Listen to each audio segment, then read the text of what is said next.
Hey guys, hope you're having an amazing week. If you are new to my channel, I upload Northeast Indian recipes and my motorcycle and travel vlogs. And if you enjoy watching my videos, do consider subscribing. Today we are going to cook a simple and delicious Gourd recipe, Northeast Indian style, with red lentils and fermented dried fish.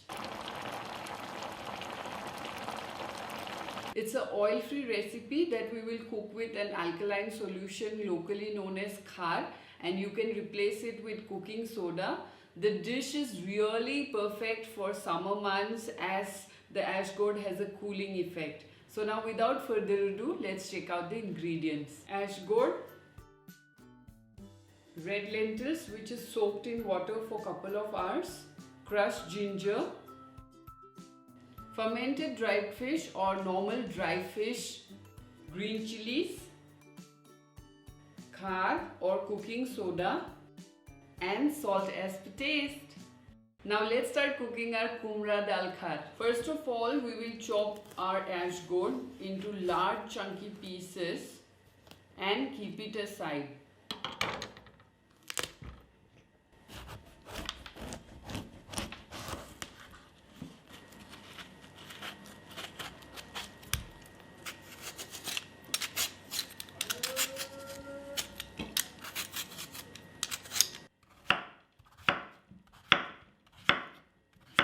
Now take a large pan, add your fermented dried fish or any normal dried fish of your choice.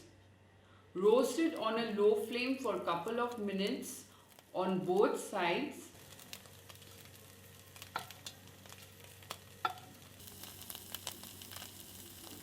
Take them off the pan and keep aside. In the same pan, add your large chunky pieces of Gourd, soaked red lentils, slit green chillies, crushed ginger, khar or cooking soda, and salt as per taste. Stir them well. Open cook it for 5 minutes.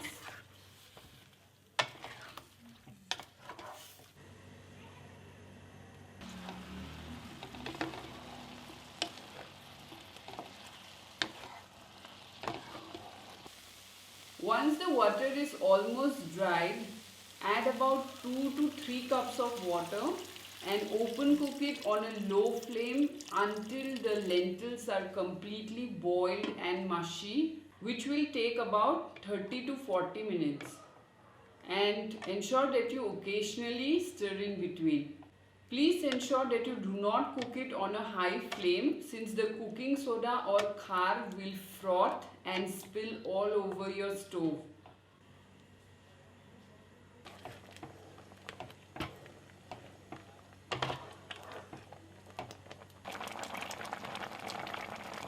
Once your gourd or lentils are cooked, smash a couple of pieces.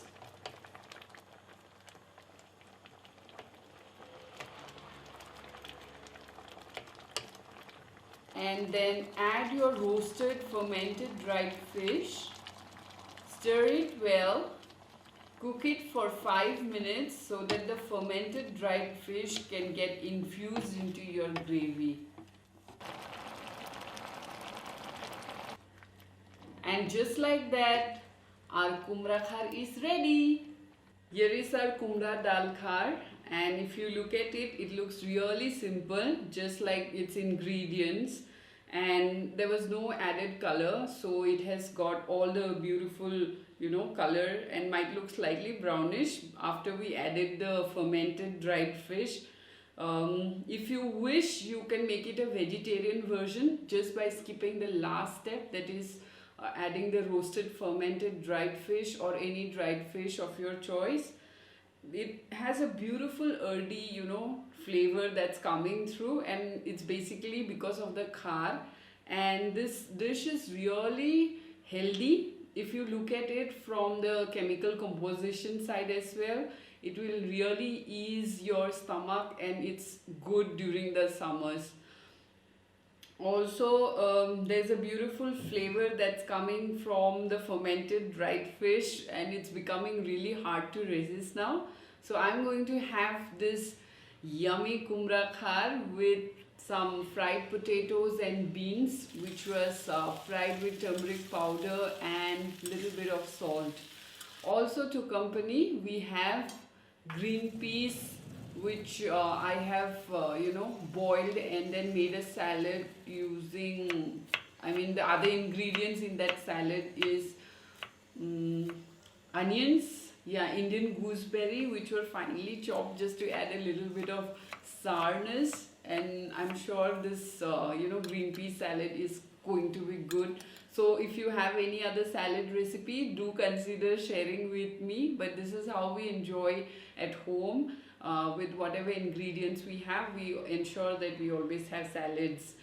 And let's have it with some steamed rice. This dish has to cool down before you eat it, so just ensure that you cook it and put it under the fan, or let it rest before you go ahead and eat. So I'm going to help myself. Whoa, look at the gourd. Ah, can't help slurping.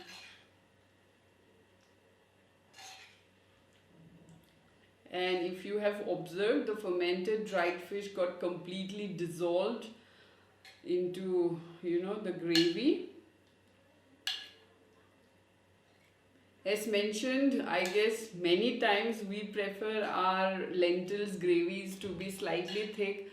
However, a lot of families, maybe one of yours, might prefer it slightly light. So feel free to add more water as you cook. Let me put my beans and potato fries. The best part about potato fries is it goes really well with any kind of khar dish. Don't you think so? And how many of you are potato addicts? Just let me know by giving this video a big thumbs up. And now some of my green pea salad.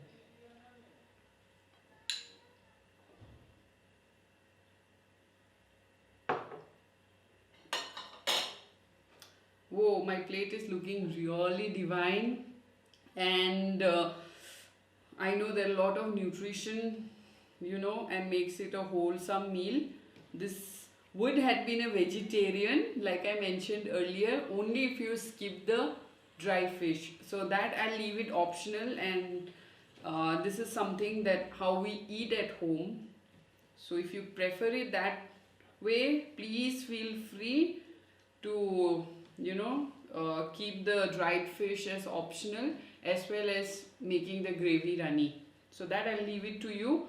Let me know how you guys like it. And I'm going to eat this. But before I go ahead, let me eat the ash gourd.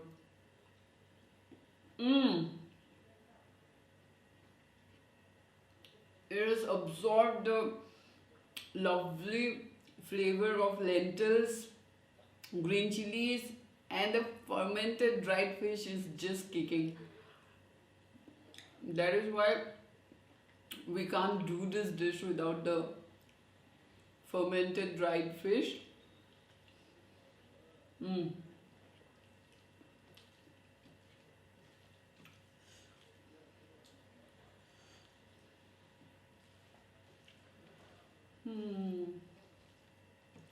And now I'm going to start my meals.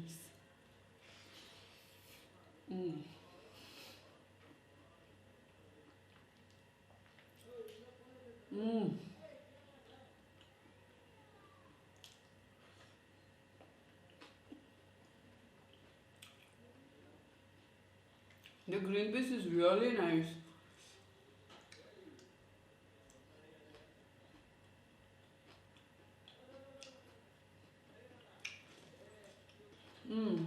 The gooseberries and onions have added a slight crunch. And you can taste the sweetness from the fruit itself. You can squeeze in lime juice if you wish to.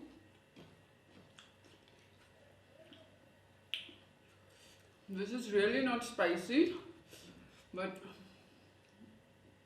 the green chilies which I have added in the green peas is just blending perfectly to make this dish slightly, hotter, because I've added only about, I think, 4 green chilies. Yeah.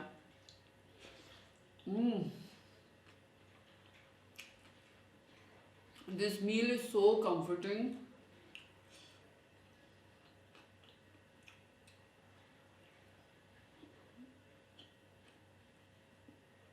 And as Gourd, which is also known as winter melons,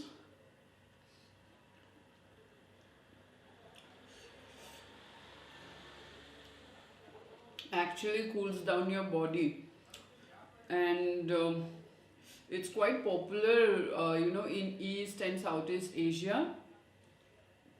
And there's a sweet dish called petha, if you know, and if you have tried it. It's particularly famous around Uttar Pradesh and Bihar states in India, and it's dipped in like sugar syrup. A lot of people are fond of me, but that's one sweet that's too much for my palate when it comes to sweetness. So I've given it a try, but not something that I'm fond of.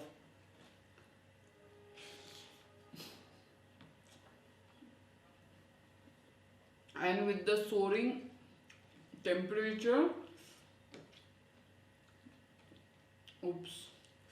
winter melons really helps us cool down, and it's not heavy at all. So the rice and potatoes adds up and makes that perfect blend.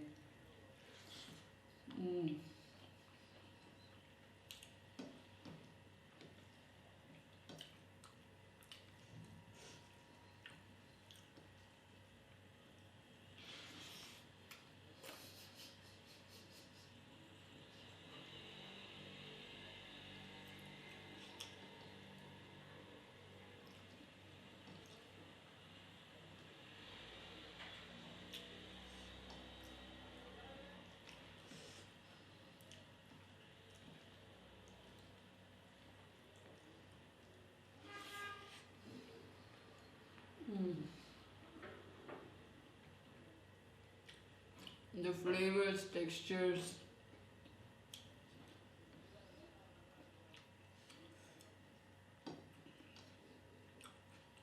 I think I'm going to mix everything now. Might look a little messy, but since I'm home, what's the harm?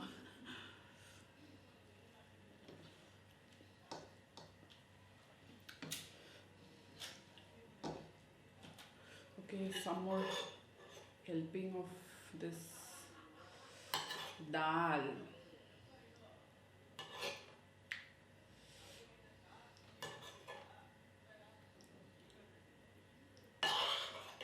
And maybe 1-2 chunks of winter melons.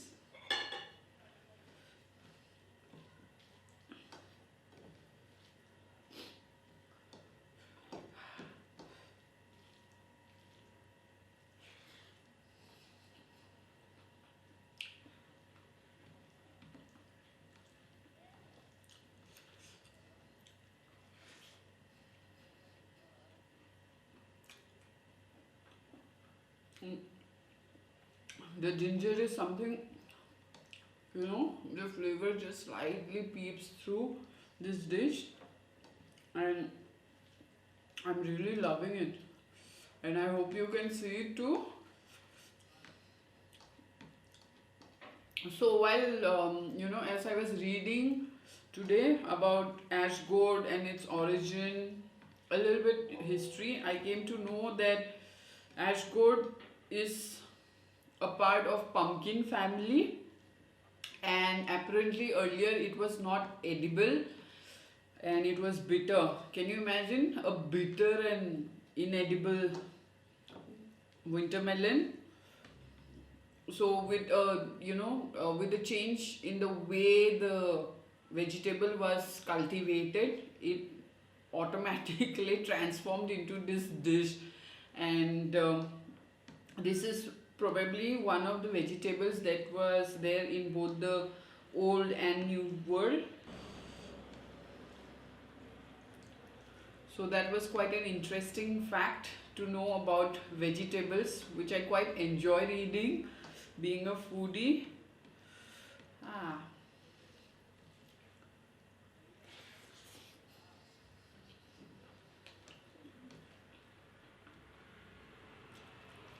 Mm.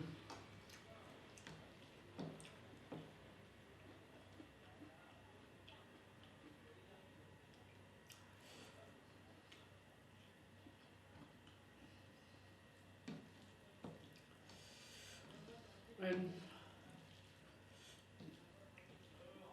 if you look at my plate, it has such beautiful colors. I think only red is missing.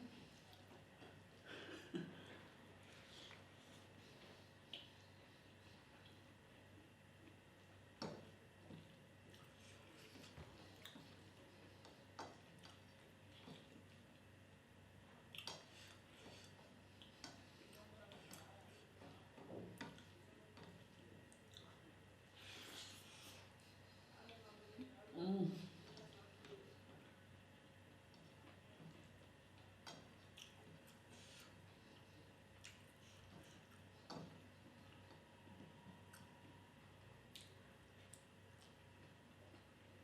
Mm.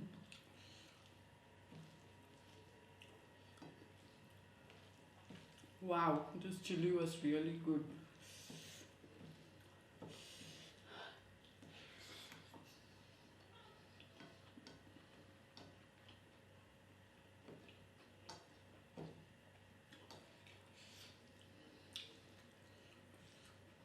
I hope you are enjoying watching this cookbang videos. So don't forget to give it a big thumbs up. Also, if you have any family recipe which you would wish to share with rest of the world, if it's not a secret, please share it across. And my email ID is snigdhasbioscope@gmail.com. I'll eagerly wait to hear from some of you. Mm.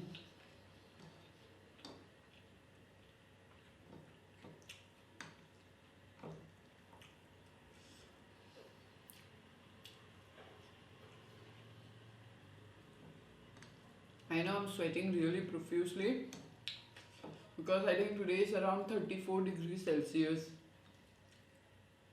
Yeah, pretty hot.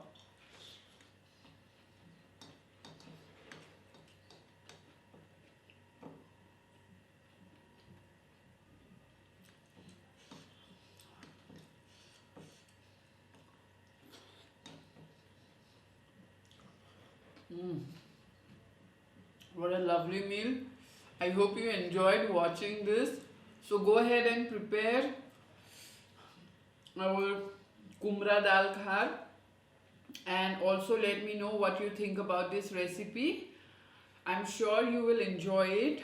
And as I have mentioned earlier, you can skip the fermented dried fish if you wish to.